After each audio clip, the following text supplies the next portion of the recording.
నమస్తే, welcome to Disha TV. ఇటీవలి కాలంలో 95% పైగా ఖచ్చితత్వంలో విశ్వసనీయమైన సర్వే సంస్థగా పేరొందిన axis my India exit poll కూడా ఆంధ్రప్రదేశ్ అసెంబ్లీ ఎన్నికల్లో ఎన్డీఏ కూటమిదే అధికారమని తేల్చింది. ఇండియా టుడే ఆధ్వర్యంలో చేసిన ఈ సర్వే ఆంధ్రప్రదేశ్లో అధికార మార్పిడి ఖాయమని స్పష్టం చేసింది. శనివారం లోక్సభ ఎగ్జిట్ పోల్స్ను వెల్లడించిన ఈ సంస్థ ఆదివారం ఆంధ్రప్రదేశ్ అసెంబ్లీ ఎన్నికల అంచనాలను తెలిపింది. లోక్సభ ఎన్నికల్లో కూటమిదే విజయమన్న ఈ సర్వే అసెంబ్లీ ఎన్నికల్లోనూ అదే ఒరవడి కొనసాగుతున్నట్లు అంకెలతో సహా ప్రకటించింది. ఎన్డీఏ కూటమి 51% ఓట్లతో 98 నుంచి 120 స్థానాల్లో గెలుపొందిందని, వైకాపా 44% ఓట్లతో 55 నుండి 77 స్థానాలకు పరిమితమవుతుందని అంచనా వేసింది. కాంగ్రెస్ 2% ఓట్లతో 0 నుండి 2 సీట్లతో గెలుపొందే అవకాశం ఉందని పేర్కొంది. ఇప్పటికే మెజార్టీ ఎగ్జిట్ పోల్స్ అన్ని దాదాపుగా ఇదే సరళిని అంచనా వేసిన సంగతి తెలిసిందే. గత ఎన్నికలతో పోలిస్తే వైకాపా 85 స్థానాలను కోల్పోతుందని, ఆ మేరకు స్థానాలు ఎన్డీఏకు వస్తాయని India today, axis my India survey సంస్థలు అంచనా వేశాయి. తెదేపా 78 నుంచి 96 స్థానాల్లో, జనసేన 16 నుండి 18 స్థానాల్లో, భాజపా 4 నుండి 6 స్థానాల్లో విజయం సాధించే అవకాశాలున్నాయన్నది.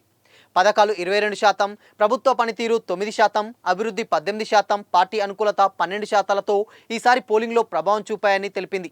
ఎన్డీఏ కూటమి పురుషులకు 54%, మహిళలు 48%, వైకాపాకు పురుషులు 41%, మహిళలు 17% మంది మద్దతు పలికారని సర్వే వెల్లడించింది.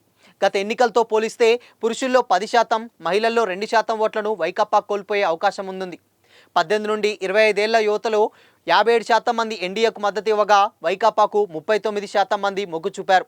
28 నుండి 35 ఏళ్ల వారిలో 52% ఎన్డీఏకు మద్దతు ఇవ్వగా, 43% వైకాపాకు మద్దతిస్తున్నారు. 36 నుండి 50 ఏళ్లలో 49% ఎన్డీఏకు, 46% వైకాపాకు ఓట్లేశారు. 60 ఏళ్ల పైబడిన వారిలో వైకాపాకు 49%, ఎన్డీఏకు 46% మద్దతు పలికారని సర్వే వెల్లడించింది. పట్టభద్రుల్లో 56%, వృత్తి నైపుణ్యం కలిగిన పట్టభద్రుల్లో 58%, 10వ తరగతి ఉత్తీర్ణులైన వారిలో 52% ఎన్డీఏ వైపు మొగ్గు చూపారు. ఎస్సీ సామాజిక వర్గాల్లో 3% చొప్పున, ఎస్టీ వర్గాల్లో 11% ఎన్డీఏ ఓట్ బ్యాంక్ పెరిగింది. ముస్లింలలో 11% ఓట్లు కూటమికి పడ్డాయి. ఓబీసీ యాదవుల్లో 8%, కమ్మ సామాజిక వర్గంలో 4%, కాపులలో 11%, రెడ్డి ఇతరుల 5% ఓట్ బ్యాంకుల్లో గతంలో పోలిస్తే కూటమికి పెరిగింది. ఓట్ల సీట్ల అంచనాలతో పాటు రాష్ట్ర ప్రజల మనోగతం పైన ఈ సర్వే దృష్టి సారించింది. గెలుపోటములు నిర్ణయించే అంశాలను విశ్లేషించింది. దాని ప్రకారం జగన్ను తీస్తాయనుకుంటున్న ప్రధాన అంశాలు చూసుకున్నట్లయితే, జగన్ సారథ్యంలోని వైకాపా 5 ఏళ్ల పాలనలో ఆర్థిక అవరోధాలే ప్రధాన అడ్డంకిగా మారాయి. అడ్డగోలుగా అప్పులు తీసుకొచ్చి రాష్ట్ర రుణాలను 13 లక్షలకు పైగా కోట్లకు తీసుకెళ్లారు. మెరుగుపరచడంలో సర్కారు ఘోరంగా విఫలమైంది. విద్యుత్ సరఫరాలో ఎడాపెడా కోతలు, తాగునీటి కొరత, అధిక విద్యుత్ ఛార్జీలు, నిత్యావసర ధరల పెరుగుదల ప్రతికూలంగా మారాయి.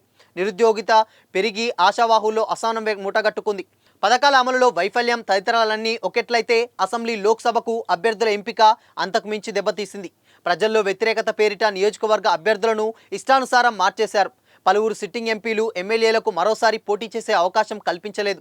ఈ మార్పులు పార్టీ ద్వితీయ శ్రేణి నేతలు, కార్యకర్తల్లో గందరగోళానికి కారణమయ్యాయి. వారిలో గూడు కట్టుకున్న ఆ అసంతృప్తి ఎన్నికల్లో ప్రతిపక్ష నేతలకు సహకరించేలా పులిగొల్పింది. అధికారంలో ఉన్నప్పుడు స్కిల్ డెవలప్మెంట్ కార్పొరేషన్లో అవినీతికి పాల్పడినట్లు అభియోగాలు మోపి మాజీ సీఎం చంద్రబాబు నాయుడును అరెస్ట్ చేసి జైలుకు పంపించడం ప్రజల్లో ఆయన పట్ల సానుభూతిని తీసుకొచ్చింది. బాబు అరెస్టుకు నిరసనగా రాష్ట్ర వ్యాప్తంగా నిర్వహించిన నిరసన కార్యక్రమాలతో శ్రేణులు ఉత్తేజితమయ్యాయి. అరెస్టు అక్రమం అంటూ వివిధ వర్గాల నుంచి చంద్రబాబుకు విశేష మద్దతు లభించింది. ఈ క్రమంలోనే గతంలో ఆయన చేపట్టిన అభివృద్ధిపై చర్చ జరిగేలా చేశాయి. యువగలం పేరిట నారా లోకేష్ చేపట్టిన పాదయాత్ర కూడా పార్టీకి కలిసొచ్చింది. ఎగ్జిట్ పోల్ ప్రకారం రాష్ట్రంలో తెదేపా అతిపెద్ద పార్టీగా అవతరించిందంటే దానికి ప్రధాన కారణం కూటమిగా ఏర్పడడం. పవన్ కళ్యాణ్ క్రేజ్తో పాటు యూత్లో ఆయనకున్న ఫాలోయింగ్ ఎన్డీఏ నేతల ప్రచారాన్ని కొత్త పుంతలు తొక్కించింది. వైకాపా ఎత్తుగడలను చిత్తు చేస్తూ సభలకు జనాలను విశేషంగా రప్పించడంలో కలిసొచ్చింది. చంద్రబాబు జైలులో ఉన్నప్పుడు సంఘీభావం తెలిపిన పవన్ బయటకు వచ్చిన వెంటనే కూటమిగా ముందుకెళ్తున్నట్లు ప్రకటించడం చారిత్రాత్మక నిర్ణయం. సామాజిక సమీకరణాలను ఇది మార్చింది. భాజపా అధికార బలం కూడా పోలింగ్ పరంగా అనుకూల వాతావరణం కల్పించింది.